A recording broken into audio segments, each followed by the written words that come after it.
African proverb says, "The child who is not embraced by the village will burn it down to feel the warmth." What time in your life have you been closest to starting the fire? Wife was a senior staff for a local science fiction convention. Not only was she an unpaid volunteer, she had to take a vacation day off work to pay for her hotel room and parking. On the morning that the convention started, she was setting up the first of the 3 rooms she was responsible for: manual labor, moving tables, setting up shelves and loading them with stuff. And somebody came in, took her ID badge off her desk, and brought it to the convention's Lost and Found. Convention Lost and Found lady told wife that lost badges have a $5 fee to get them back. Wife looked at the badge, looked at her, and said, "Keep it. I'm going home. Have a nice convention." Wife was about 25 feet down the hall when Lost and Found lady caught up to her and returned her badge. I was raised in a cult. There were 11 kids with 4 moms, and the leader had really convinced our moms that he was the Archangel Michael. I tried to run away over and over in my late teenage years, hiking across the desert in the dark to get to the highway, where I would try to hitch a ride. Every single time, well-intentioned truckers called the police to report a little girl walking along the highway with her thumb out. I am short, and I had been malnourished my entire childhood, so even after I turned 18, I was underdeveloped and couldn't convince anyone I was an adult. Michael always called me in as a runaway, and the cops would take me back. The last time I was 20, and I felt so hopeless when I saw the police lights, I thought very seriously about trying to attack the officer with my knife that I always brought in case I was picked up by a crazy person. I knew I was too small and weak to actually hurt the officer, but he would be obliged to arrest me and send me to jail. It was the only way out I could think of. I had a coworker at a non-commission-based retail job where a coworker would repeatedly sabotage my sales so she could get a lot of credit apps and high GSP, average sales per hour. She would overhear my pitch for cards, required, and then lie to the customer so they would apply. I would have to try and rectify what she said while she hovered over me. She did many other questionable things, and I reported her multiple times, as did my coworkers and customers. Now, one time, I got lucky and an 18-year-old came in to buy the most expensive desktop we have on display, $2.5K. She saw me do this sale, but I needed a manager to approve a tiny discount, but my radio was dead. Coworker was watching me the entire time, so I asked if she'd call for the manager. She stone cold ignores me. I go for the manager. She prints out paperwork on the computer and tries to sell it to him. When I return, she literally yells at me in front of the customer to give her the sale because she worked too. I ignored her and didn't give her the sale. When I reported this, as did the customer, he was mortified. I was literally told by my boss, "Ignore when she does that. She's a middle child, so she does stuff like that." I was tired of this stupid lack of action, so I filed an HR complaint regarding her and 5 of my managers for not addressing it. They all got reamed for it. Only one is still in a management position. The rest were eventually demoted or laid off. Dumped at the doorstep of a youth shelter after my mom was hospitalized and dad was in prison. I wasn't a super bright teenager, but had enough sense to spend my last $20 on pepper spray and padlocks for my stuff. Predictably, people's stuff went missing all the time. I could write an essay on the issues in the public welfare system, ranging from the macro level, lack of funding, to the micro level, incompetent or burnt out staff. There was violence, substance use, and sexual assault and crisis accommodation. But what bothers me 10 years later is the sheer stupidity of some adults who are meant to guide at-risk teenagers. I would ask my social worker questions like, "Are there places which can help me with food this week? How do I write a resume?" And that social worker would vaguely shrug and offer relaxation techniques and mindfulness strategies. "Look, 3 people got arrested at this shelter last week. No amount of relaxation techniques are going to calm me down." I'm guilty of doing stupid and irresponsible things as a teenager, but eventually finished high school and then 3 university degrees. I actually work for the same system that I was and am disappointed in, and there are so many practical resources available. They're underutilized because staff don't even know they're out there. If I had just a single adult to help me with the most simple tasks as a kid, it would have been so much easier. When you're a kid, you just don't know how university loan applications, taxes, budgeting, etc. works. Or at least I didn't. And everybody assumes that you do because they do.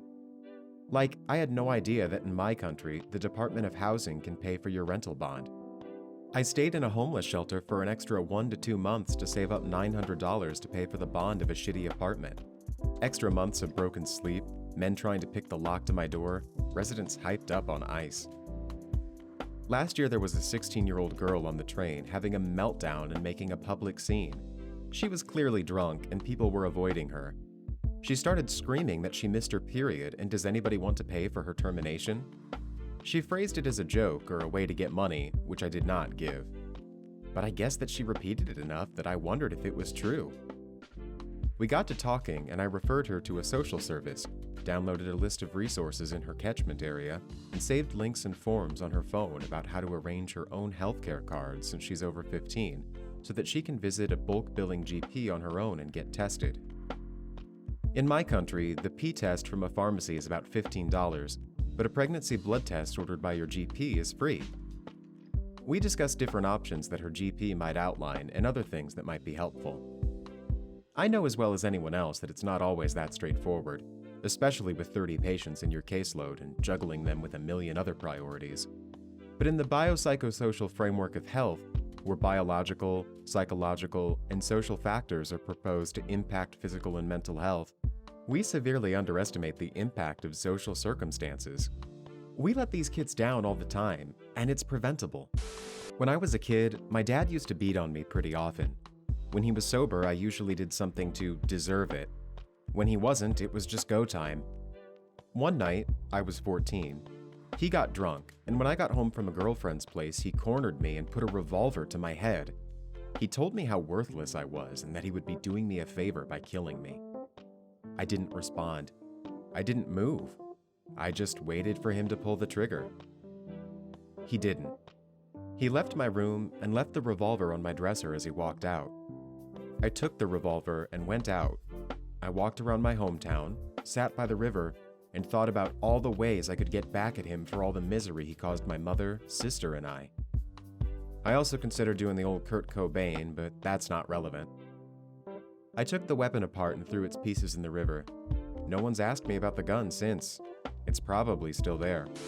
I used to work in fast food and was the only person in the store that didn't smoke. Everyone else got to take a break to smoke, but since I didn't smoke, I wasn't allowed to.